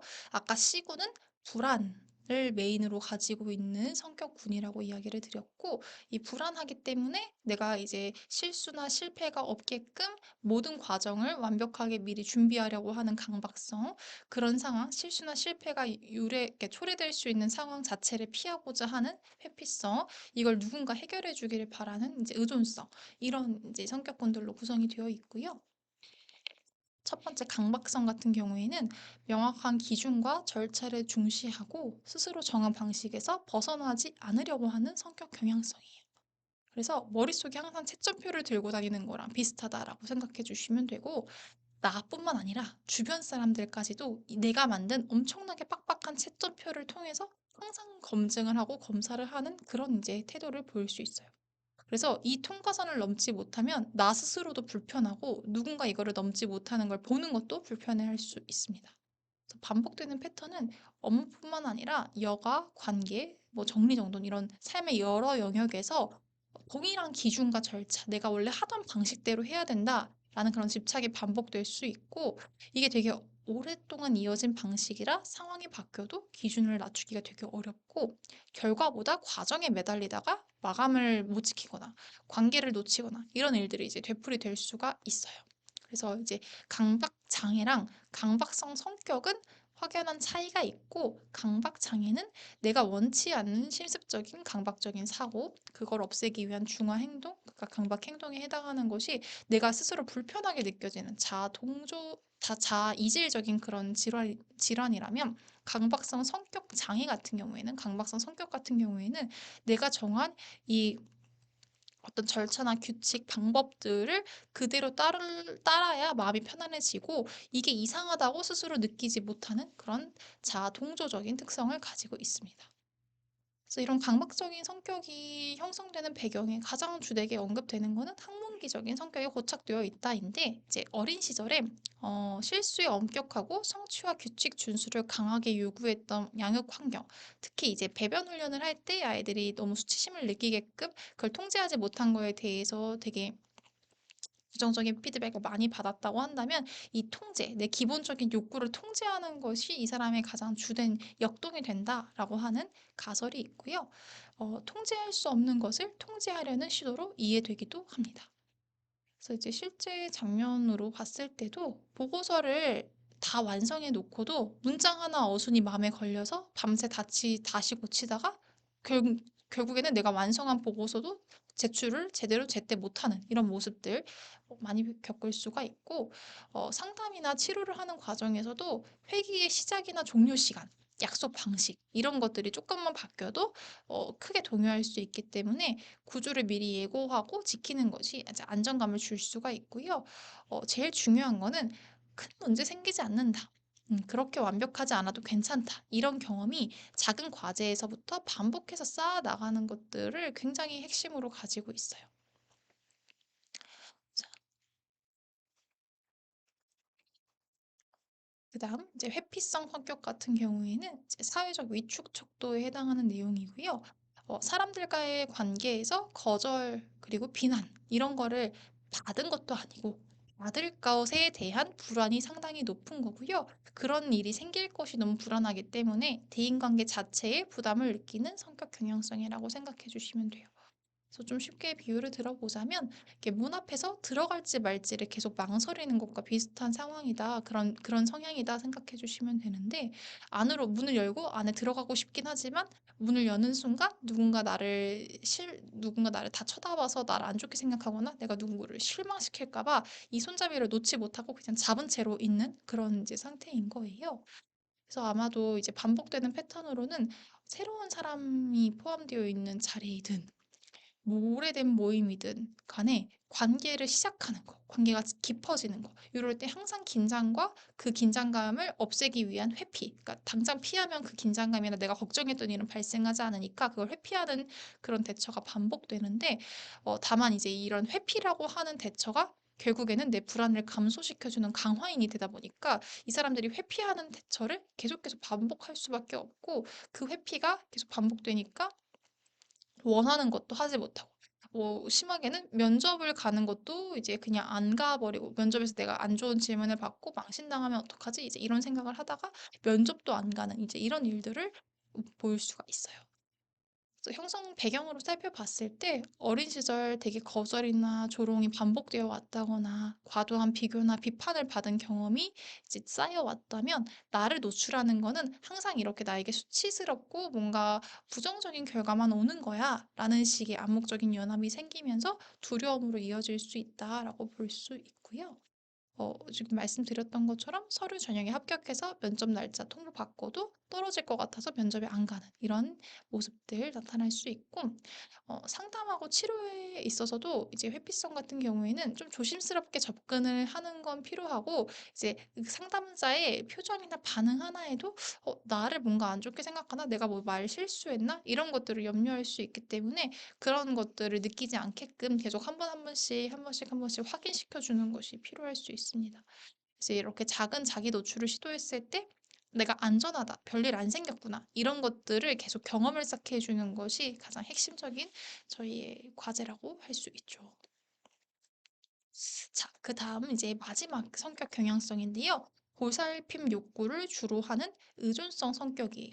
그래서 의존성 성격 같은 경우에는 타인과의 정서적인 유대에서 강한 안정감을 느끼고 중요한 결정을 내릴 때도 혼자보다는 함께 있기를 원하는 그런 성격이라고 생각해 주시면 되는데 이것도 쉽게 이미지로 떠올려 보시면 늘 누군가의 손을 잡고 걷는 그런 모습인 거예요. 그래서 혼자 걸을 수 있는 길에서도 손을 놓는 순간 '내가 넘어지면 어떡하지?' 이제 이런 불안이 찾아오기 때문에 손을 놓지 못하는 그런 모습을 가진 사람인 거고요. 사소한 선택부터 중요한 결정까지 모든 영역에서 뭐 시험을 보는 거, 회사에 취업을 하는 거, 뭐 집을 사는 거 되게 인생에 중요한 뭐 이런 결정들 영역을 가리지 않고 다른 사람의 동의와 지지를 구하는 방식이 반복되는 거고요. 일단 자기 확신이 없다는 걸 근간으로 하기 때문에 내 생각과 내 판단이 '과연 괜찮을까? 이건 틀린 거 아닐까?' 이런 불안이 계속 유발돼서 혼자 결정하는 상황 자체를 피하게 되고 자율적인 생활 영역이 점점 좁아지는 결과로 이어질 수 있어요. 그래서 이제 형성 배경으로 볼 땐 너무 과잉보고하는 환경일 수도 있고 아니면 자율성을 허용하지 않는 환경에서 자랐을 때는 스스로 판단한 경험이 부족하기 때문에 이제 그렇게 될 수가 있고 그러니까 기본적으로 불안이 높은데 자율성을 경험하는 기회도 없었기 때문에 이거를 나 스스로 해결할 수 있고 내가 스스로 내 삶을 헤쳐갈 수 있다. 이런 류의 자기 확신을 가지지 못하고 성장했을 때 이런 성격군으로 형성이 되기 쉽고요. 어 실생활 장면에서도 좋은 조건의 이직 제안을 받았지만 혼자 뭘 결정하지 못하고 매일 밤 배우자한테 같은 고민을 반복해서 묻고 배우자가 "알아서 정해."라고 하면은 결정을 아예 미루고 며칠째 그 응답하는 것도 보류하는 내 결정을 스스로 내리지 못하는 성인임에도 불구하고 그런 모습들 나타날 수 있습니다. 그래서 상담에 와서도 결정을 대신 맡겨서 "선생님 이거 어떻게 할지 정해 주세요." 이런 식의 이야기를 할 수가 있는데 이거를 대신 정해 주고자 하는 욕구를 멈추고 스스로 좀 그 결정을 내렸을 때 수반되는 결과라든지 책임을 조금씩 느껴보게끔 해 주는 것들이 필요할 수 있습니다. 네, 그래서 여기까지가 이제 성격 경향성에 대한 이야기였고요. 이제 방어 기제를 좀 살펴볼 건데요. 말씀드렸다시피 방어 기제는 정서적인 타격이 있는 상황, 뭐 크게는 스트레스 상황이겠죠, 주로. 그 스트레스 상황에서 우리가 나를 지키기 위해서 기본적으로 발동되는 그런 방어 전략들을 이야기하는 거고요. CTPI에서는 방어 기제를 이렇게 크게 네 가지 그룹으로 나눠서 보고 있고 이 네 가지 그룹에 각각 이렇게 해당하는 방어 기제가 있는 거예요. 그래서 총 16개가 해당하고 있긴 하지만 크게 이제 네 가지 영역에 각각 해당한 개별적인 방어 기제들이 있다인 거라서 일단 이 네 가지 각각이 어떤 의미인지를 먼저 설명을 드릴게요. 대응 방식에 따라서 그룹을 나눈 건데요. 우선 첫 번째 1차적인 방어 기제, 그리고 두 번째 적응적인 방어 기제, 세 번째 갈등 회피적인 방어 기제, 네 번째 자기 억제적인 방어 기제가 있고 1차적인 방어 기제라고 하는 것은 내 충동이나 내 감정을 즉각적으로 표출하는 거예요. 그래서 충동이나 욕구를 참지 못하고 그대로 드러내거나 혹은 이 감정의 책임을 누군가한테 전가하는 방식으로 나타날 수가 있고요. 보통은 행동화, 투사, 분리, 수동 공격, 소비. 이제 요런 류의 방어 기제들이 여기에 해당한다라고 생각해 주시면 되고, 적응적인 방어 기제는 말 그대로 감정을 건강하게 전환을 시키는 방어 기제라고 생각해 주시면 되고요. 부정적인 감정을 현실 적응에 도움이 되는 방식으로 처리하는 비교적 성숙한 방식이라고 생각해 주시면 돼요. 그래서 유머, 과시, 승화가 있고요. 보통 유머와 승화, 요거 두 가지가 제일 좀 우리가 성숙한 방어 기제다라고 이야기를 하죠. 세 번째는 갈등 회피적인 방어 기제가 있고요. 갈등 회피적이라고 하는 거는 갈등을 감추고 축소시키는 방식이에요. 여기서의 갈등은 내적인 갈등인 거고요. 내 내적인 내 마음속에 요동치는 어떤 감정의 갈등들이 있는데 이거를 있는 그대로 드러내기보다는 문제 자체를 회피하거나 현실을 축소해서 인식하는 방향으로 나타날 수가 있어요. 그래서 부인, 그러니까 디나이, 아예 없는 걸로 부인하는 거, 그리고 전치, 격리 이런 방식들 사용하는 게 갈등 회피적인 방어 기제인 거고요.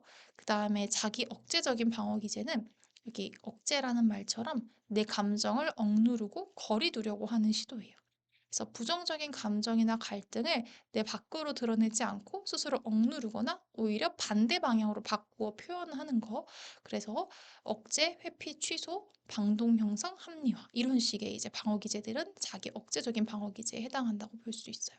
그래서 이 적응적인 방어 기제를 제외하고 정도의 차이는 있을지라도 내 심리 내적 갈등을 있는 그대로 다루지 못하고 있다는 신호가 될 수 있겠다라고 생각해 주시면 되고, 이제 하나씩 간단하게 살펴볼게요. 그래서 이제 1차적인 방어 기제 첫 번째 행동화는 스트레스 상황에서 충동이나 욕구를 즉각 행동으로 표출하는 것이고요. 이제 마음속에 화산이 그냥 터지는 거예요. 그래서 내가 지금 뭐 화가 나서 뭐또 서운하고 이런 말을 할 기세도 없이 그냥 바로 주먹이 나간다거나 뭐 물건을 던진다거나 이런 식으로 몸이 먼저 반응하는 거라고 생각해 주시면 되고, 그래서 실제로 뭐 다투는 과정에서 화가 치밀면 이거를 말로 풀어보기 전에 문을 쾅 닫고 나가버리는 이제 이런 모습들이 주로 행동화의 방어 기제의 양상이라고 볼 수 있어요.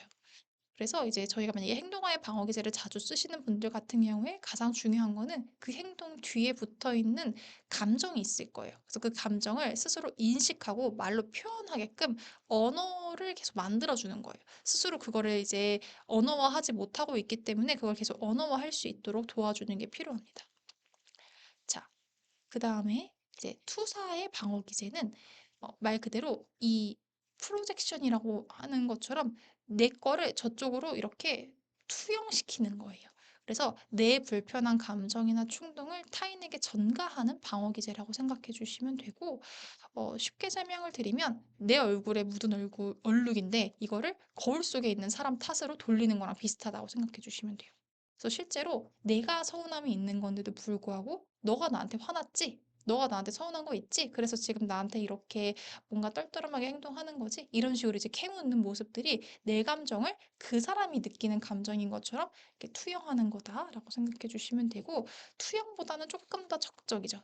이렇게 던지는 거거든요. 그렇게 생각해 주시면 되고, 상담 장면에서도 이 "안 그런데요. 그렇지 않아요." 이렇게 반박하는 것보다는 혹시 그 감정이 내 거일 수도 있겠다 정도의 연결고리를 만들어 주는 것부터 시작하는 게 제일 필요하고, 보통 편집증적인 성향을 가진 분들이 이 투사의 방어 기제를 쓸 때가 많이 있어요.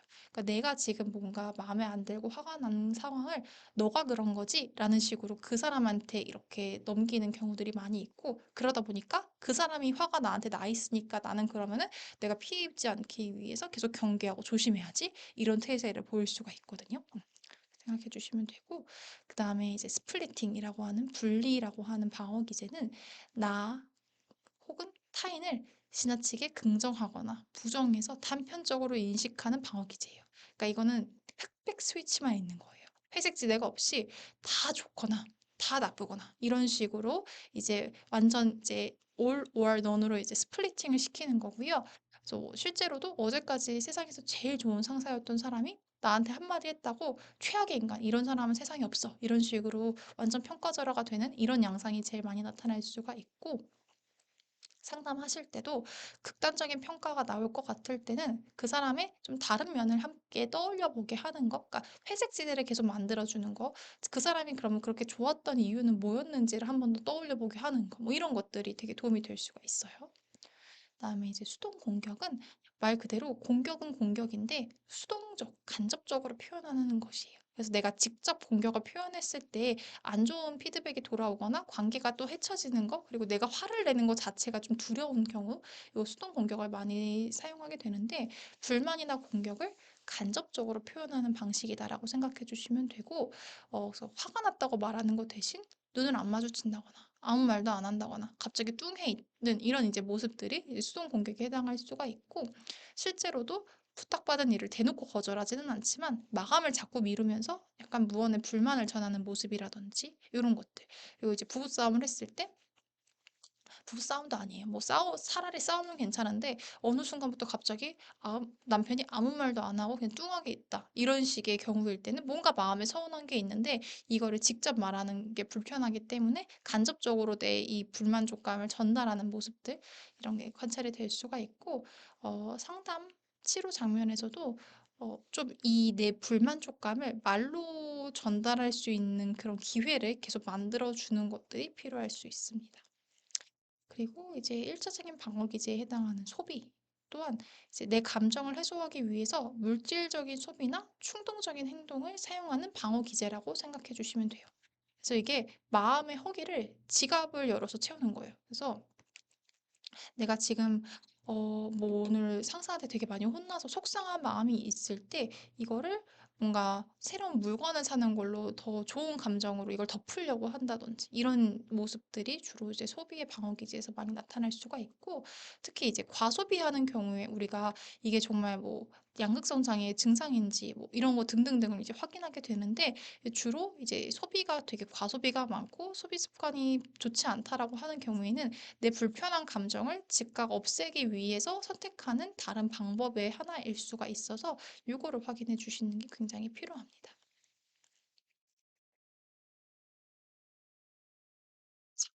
그다음은 이제 적응적인 방어 기제를 살펴볼 거고요. 적응적인 방어 기제는 내 감정을 인식은 해요. 그리고 이거를 현실적으로 수용 가능한 방식으로 바꿔서 처리하는 것이라고 생각해 주시면 되고, 첫 번째 유머라고 하는 적응적인 방어 기제는 부정적인 감정을 유머를 통해서 처리하는 방식이에요.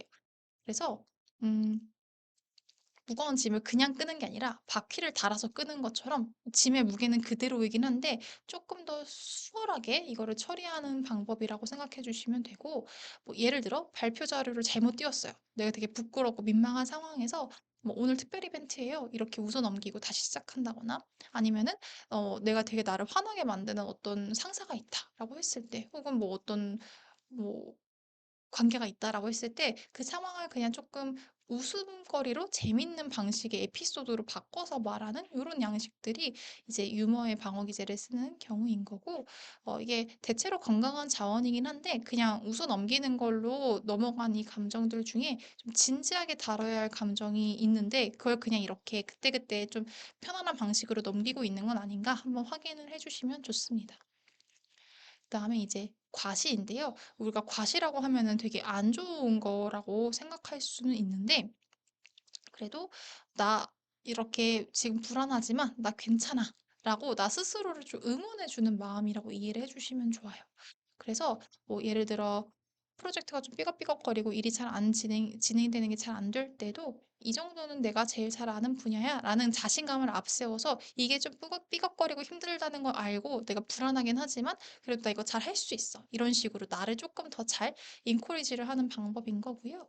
이것도 이제 이 사람의 불안을 직접 건드리는 것보다는 조금 그 내면에 있는 불안을 그래도 인정하고 인식하고 누군가하고 공유할 수 있는 이런 경험은 중요할 수 있습니다. 자, 그다음에 이제 승화, 유명한 방어 기제 중에 하나죠. 이제 부정적인 감정이나 충동을 사람들 그리고 사회적으로 수용 가능한 방식으로 표현하는 방어 기제예요. 그래서 감정의 열기를 좀 쓸모 있는 결과로 만드는 거. 뜨거운 증기를 터빈으로 돌려서 전기를 만드는 것처럼 내 감정이 되게 뜨거운데 이걸로 뭔가 되게 생산적인 무언가를 생산해내는 거. 어, 그렇게 뭔가 말 그대로 이제 정말 승화해내는 거라고 생각해 주시면 되고, 뭐 예를 들어 이별의 아픔을 며칠 동안 글로 옮겨 적다가 그 글이 한 편의 이제 에세이가 된다거나, 아니면은 내가 되게 이별을 통보받고 힘들었지만 그거를 되게 좋은 음악으로 만들어낸다거나, 이런 것들이 이제 승화의 방어 기제라고 할 수 있고, 이게 이제 이미 성숙한 자원으로 갖춰져 있긴 하지만 그래서 이 활동이 되게 좋고 내 감정을 인식하고 이런 식으로 표현해내는 것들이 되게 좋은 것이긴 하지만 그래도 한편 직접 내 감정을 언어화해서 말로 표현하는 것도 필요하다라는 정도의 통로는 필요할 수 있습니다. 자, 이제 그다음부터가 조금 더 사람들이 일상생활에서 빈번하게 사용하는 방어 기제들에 해당하고 있어요. 첫 번째 부인이라고 하는 방어 기제는 디나이하는 거예요. 그래서 불편한 사실이나 감정을 받아들이지 않으려고 하는 방어 기제라고 생각해 주시면 되고 어 쉽게 설명을 드리면 눈앞에 얼룩이 있는데 그냥 커튼으로 가리는 거예요.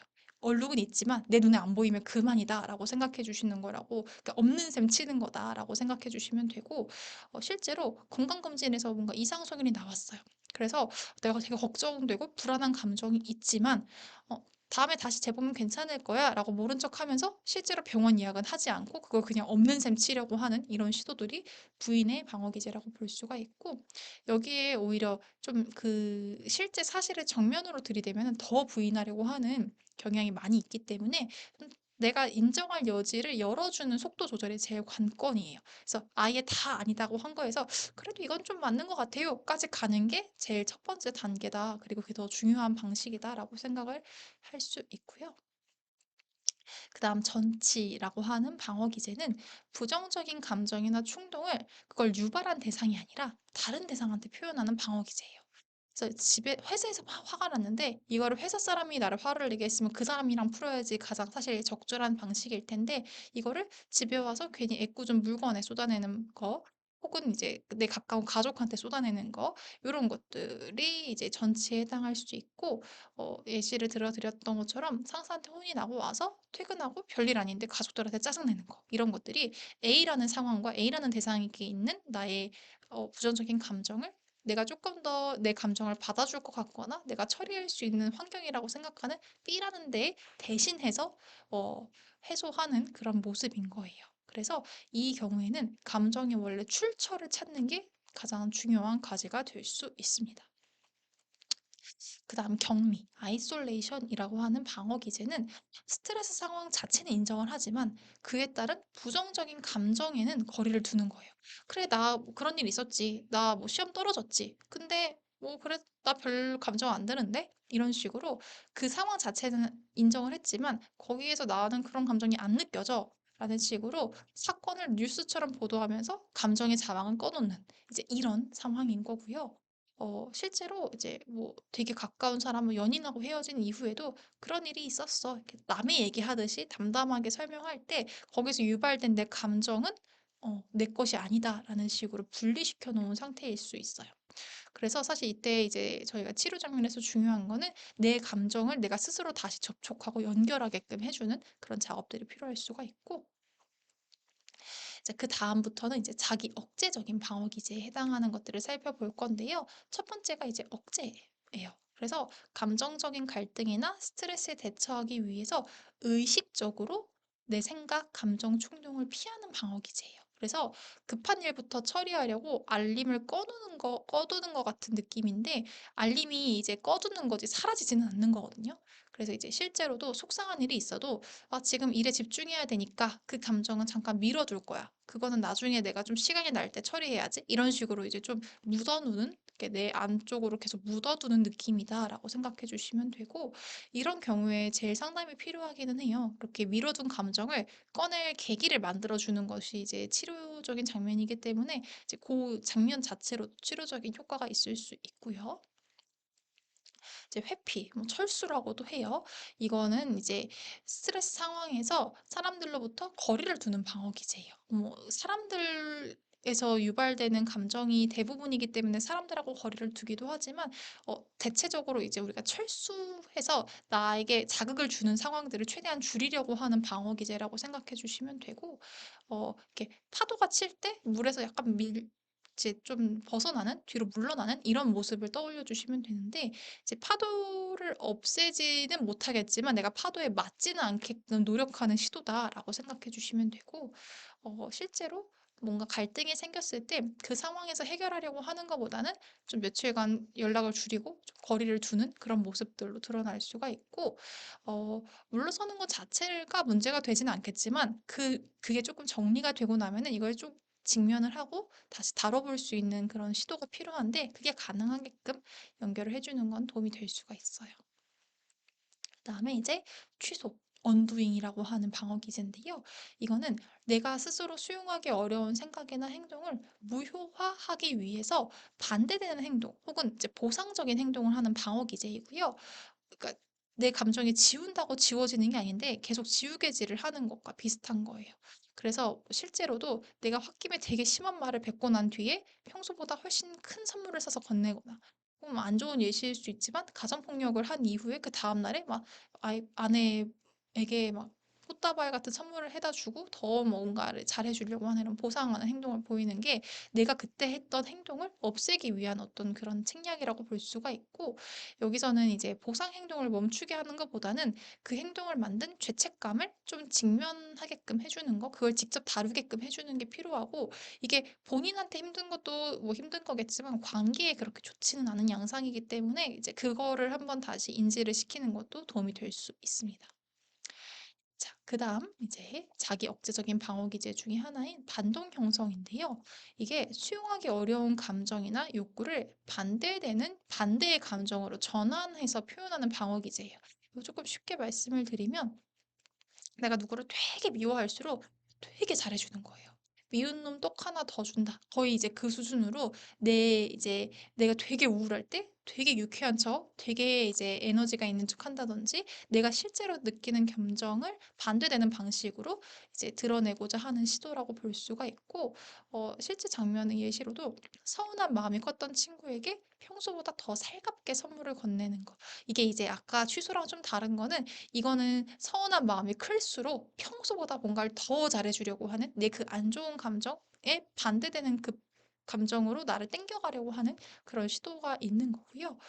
상담이나 치료에서도 과도한 친절이나 배려가 반복되는 지점이 있다면 이제 그게 과연 어, 진정한 배려일까? 혹은 내가 돌봄을 받고 싶었던 욕구를 그런 식으로 그냥 드러내고자 하는 거 아닌가? 내 서운함을 그렇게 보상하거나 내가 이거를 반대 방향으로 내 원래의 감정과 이 취약함을 숨기려고 하는 건 아닌가를 살펴볼 필요가 있습니다. 그다음에 이제 합리화의 방어 기제는 실패나 부정적인 감정에 대해 자신만의 논리로 의미를 부여하고 정당화하는 방어 기제예요. 이게 되게 쉬운 예시로 여우와 심포도인 거죠. 손에 넣지 못한 포도가 있을 때 저거 어차피 쉴 것 같아서 내가 안 딴 거야. 이런 식으로 이제 이야기하는 것처럼 감당하기 힘든 감정 앞에서는 그럴듯한 이유를 만들어서 나 스스로를 조금 더 위안을 주려고 하는 방식으로 볼 수가 있고, 실제 장면을 좀 살펴봤을 때 만약에 승진을 되게 하고 싶었지만 그 승진에서 떨어졌다면 원래 그 자리는 야근 많아서 별로였어. 나 원래 그거 별로 안 하고 싶었어. 이런 식으로 내 서운함을 좀 덮을 수 있는 그런 이제 상황적인 요소를 계속 덧붙이는 게 이제 합리화의 방어 기제라고 생각해 주시면 되고, 합리화 자체를 반박하면 방어가 더 단단해지기밖에 못하기 때문에 그 아래 내가 원래 되게 실망감이 컸고 내가 지금 되게 슬픈 감정이 있었는데 내가 이거를 스스로 감당하면 너무 힘들어질 것 같아서 내가 상황에 그냥 이렇게 어떤 류의 합리화를 하고 이게 좀 정당화를 하려고 했구나 이런 거를 인식하게 하는 거. 그러니까 제가 계속 말씀드린 것처럼 방어 기제에서 중요한 거는 이 방어 기제를 쓰지 마세요가 아니라 내가 이렇게 하는 행동은 이런 감정을 숨기기 위한 나의 말 그대로 생존 전략이었구나라는 거를 스스로 깨닫는 게 필요합니다. 자, 이제 사례를 간단하게 살펴보고 마무리를 할게요. 저 이제 몇 가지 그냥 재구성한 가상의 사례인데, 이제 첫 번째, 완벽주의적인 성향을 가진 사람이 억제와 취소의 방어 기제를 쓰는 경우. 상황은 어떤 팀장이 있어요. 그래서 요새 잠을 잘 못 잔다는 이유로 상담이 왔는데 감정은 거의 드러내지 않고 이제 일 얘기만 하는 거예요. 그러다가 이제 그 상담 마지막쯤에 지난주 보고서에 오타가 있었는데 그 다음날 팀원들한테 커피를 사줬다 이런 이야기를 지나가듯이 꺼낸 거죠. 이 사람을 우리가 이제 좀 파악하기 위해서는 이 완벽주의, 강박성이라는 성향이 이 오타라고 하는 작은 실수를 큰 사건으로 키운 거예요. 그래서 이게 별일 아닌 거를 되게 크게 느꼈고 그때 어떤 류의 감정이 불러일으켜졌는데 그 감정을 내가 있는 그대로 인정하지 못하고 그때 뭔가 수치심이 일어났을 수도 있고 좀 불안해졌을 수도 있고 그런 거를 그냥 이제 업무 이야기로 화제를 돌리는 걸로 그 상담 장면에서는 어떻게든 해결을 한 것 같고, 커피를 사는 행동은 내 실수를 없애기 위한 그런 보상 행동으로 이제 언도잉이라고 하는 취소의 방어 기제로 드러났을 수가 있어요. 그래서 이런 세 가지 요인이 맞물리면서 이제 이 사람이 감정을 인식하는 것 자체가 힘들기 때문에 이 감정이 수면 문제라고 하는 신체 증상으로만 드러나고 그 밑에 있는 이제 수치심은 직접 인식되거나 말로 나오지 않을 가능성이 있어 보여서 이럴 때는 요 오타 났던 거를 발견했을 때 어떤 마음이었는지를 조금 같이 확인을 해보는 과정이 도움이 될 수가 있고요. 자, 두 번째 사례 살펴보면은 이제 정서적 불안정성이라고 하는 경계선 성격적 경향과 분리 행동화의 방어 기제를 사용하는 경우에는 이제 갑자기 상담사와의 관계가 틀어지는 사례예요. 그래서 20대 초반 내담자가 이제 초반에는 회기 초반에는 "선생님 덕분에 살아갈 이유를 찾은 것 같다."라고 하면서 "제가 많은 선생님을 만났지만 선생님 같은 선생님은 처음이다." 이런 식으로 이상화를 막 하다가 상담자가 이제 뭐 휴가를 간다거나 뭐 학회를 간다거나 부득이하게 "회기를 한번 취소하자."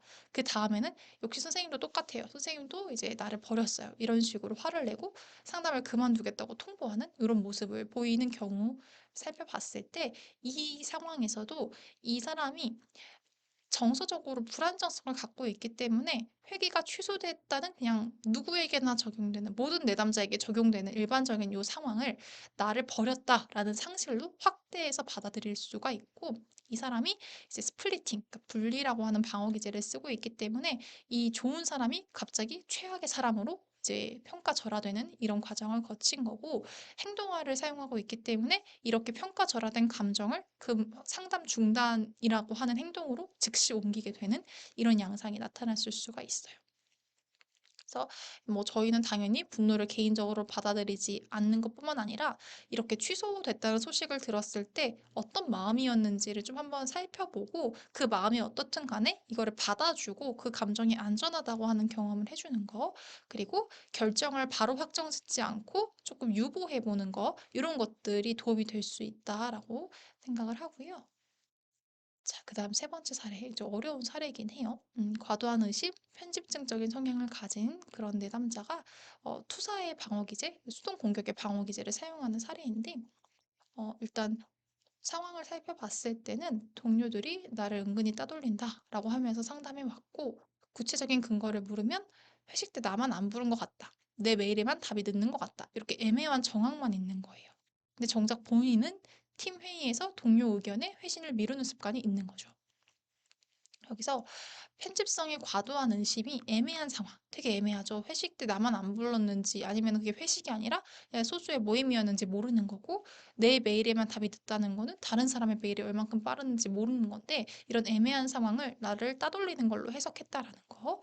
특히 이제 투사를 통해서 자신의 냉담한 태도, 본인이 정작 회신을 미루고 다른 사람들한테 그렇게까지 기민하게 대응하지 않았던 냉담한 태도를 알아차리진 못하고 이게 남의 태도인 거냐 이제 돌려서 인식하는 모습이 있고 이제 수동 공격적인 모습으로는 실제 갈등 상황에서 이거를 "왜 나만 안 불렀어요? 왜 나한테 메일을 빨리 해주지 않아요?" 이렇게 말은 못하고 그냥 회신을 늦추는 방식 그 사람을 조금 불편하게 만들거나 곤란하게 만드는 그런 류의 방식으로 불만을 이제 간접적으로 표출을 하는 거죠.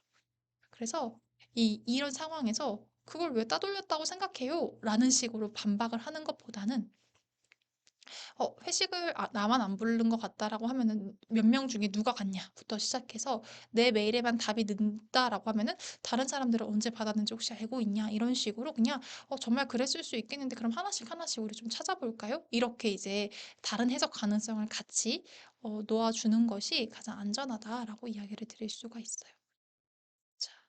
그래서 몇 가지 이제 헷갈리는 유형을 좀 말씀을 드리고 마무리를 해 보자면 이야기를 이제 들으셨다시피 되게 비슷한 속성이 겹쳐져 있는 것처럼 느껴지는 유형들이 있거든요. 근데 기본적인 그 핵심 근간의 차이가 있고 그 핵심적인 차이가 뭔지를 인식하고 계시면 크게 헷갈리지 않아질 수 있고 또 이제 실제로 이 두 가지 헷갈리는 유형을 다 가지고 있는 경우들도 있을 수도 있어요. 자, 근데 처음에 회피성과 조연성 둘 다 관계를 피한다는 공통점이 있지만 회피성은 관계를 원하면서도 거절이 두려워서 물러나는 거고 조연성은 애초에 관계에 대한 욕구 자체가 크지 않은 거다라고 구분을 해주시면 되고 경계성과 연극성 같은 경우에도 둘 다 감정 표현이 크지만 경계성은 관계의 안정성 그리고 자기에 대한 자아상 자체가 동요하는 게 핵심인 거고, 연극성은 사람들이 다 나를 주목해 줬으면 좋겠다라는 욕구가 중심이다라는 것이 가장 근본적인 역동의 차이가 될 수 있고요.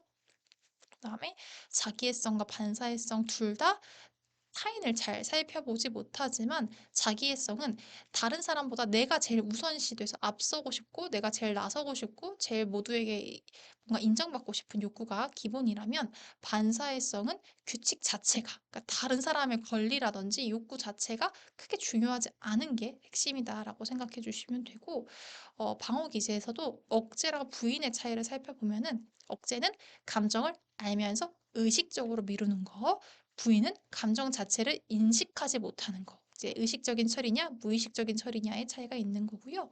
투사랑 전치도 비슷해 보이긴 하지만, 투사는 내 감정을 상대의 것으로 착각을 하는 거고, 전치는 이 감정이 내 건 알아요. 내가 지금 화가 난 건 아는데 그 대상을 옮겨가는 거다라는 차이가 있다고 정리해 볼 수 있겠습니다. 자, 그래서 마무리를 해보자면은, 이런 성격 경향성과 방어 기제는 어떤 진단을 내리기 위한 목적이라기보다는, 이 사람의 이제 어떤 제일 핵심적인 생존 전략, 그리고 이 사람이 가장 힘들어하는 상황, 이 사람이 가장 주된 정서 경험이 무엇인지를 파악하기 위한 목적이 있고요. 그리고 성격 경향성은 어떤 상황에서 정서적으로 동요하는지 볼 수 있고, 방어 기제는 이렇게 정서적으로 동요할 때 뭘 제일 중요하게 생각하는지 확인할 수 있는 거고요. 어, 어떤 유형을 아는 것보다는 반복되는 패턴을 읽을 수가 있기 때문에, 우리가 이게 이런 패턴이 왜 반복되는지를 파악하고, 이게 반복되지 않으려면 어떤 식으로 접근을 해야 되는지 탐색할 수 있는 근거로 활용할 수가 있어요.